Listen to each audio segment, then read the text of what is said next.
Dati, ang photography ang naging paraan ko para makita kung gaano kaganda ang mundo. Sa bawat pindot na shutter, may kwento. May mga sandaling gusto kong manatili kahit lumipas ng oras. At kadalasan, ikaw ang nasa likod ng bawat litrato.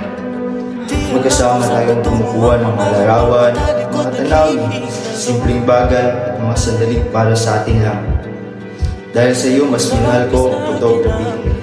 Pero simula nang mawala ka, parang nawala na rin ang dahilan kung bakit ako kumukuha ng litrato. Hawak ko pa rin ang camera, inuunan ko pa rin ang mundo. Ngunit ngayon, iba na. Kasi dati, kumukuha ako ng litrato para may maalala ako sa'yo. Ngayon, kumukuha ako ng litrato dahil yun na lang ang natitira sa akin na nagpapaalala sa'yo. Siguro, hindi naman talaga nawala ang passion ko sa photography. Nawala lang ang tamang dahilan kung bakit ko ito minahal. Ang yutong paulit-ulit kong babalik-balikan. Sigaw ay ikaw pa rin. Patuloy kong panghawakan ang iyong mga salitang hindi na nakikita sa tingin ng iyong mga mata.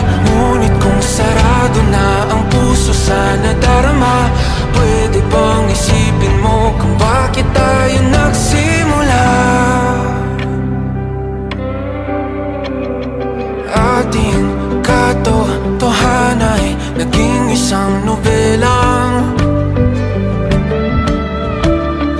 winakasan ng pagtutudang di na nalabanan. Nais na maramdaman muli kung paano isulat ang pangalan mo.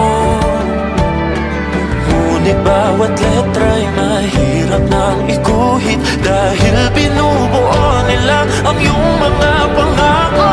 Sa lahat ng pahinang sinulat ng tadhana'y ikaw ikaw pa rin. Ang yugtong paulit-ulit kong mabalik-balikan. Sigaw ay ikaw pa rin. Simula sa wakas na di matuklasan, pabalik kung saan di na nagtagpuan ng mga matang nakatanaw sa umpisa ng yugtong di na sana naisulat pa. Simula sa wakas na di matuklasan, pabalik kung saan di na nagtagpuan ang mga matang nakatanaw sa umpisa ng yugtong di na sana naisulat pa. Sa lahat ng pahinang sinulat ng tadhana, ikaw pa rin. Ayaw kong paulit-ulit kung babalik-balikan. Sigaw ay ikaw pa rin. Patuloy kong panghahawakan ang iyong mga salita. Di na nakikita sa tingin ng iyong mga mata. Ngunit kung sarado na ang puso sa nadarama, pwede bang isipin mo kung bakit tayo nagsimula? Na di matuklasan, pabalik ikaw ang mga matang nakatanaw sa umpisa ng yugtong. Sigaw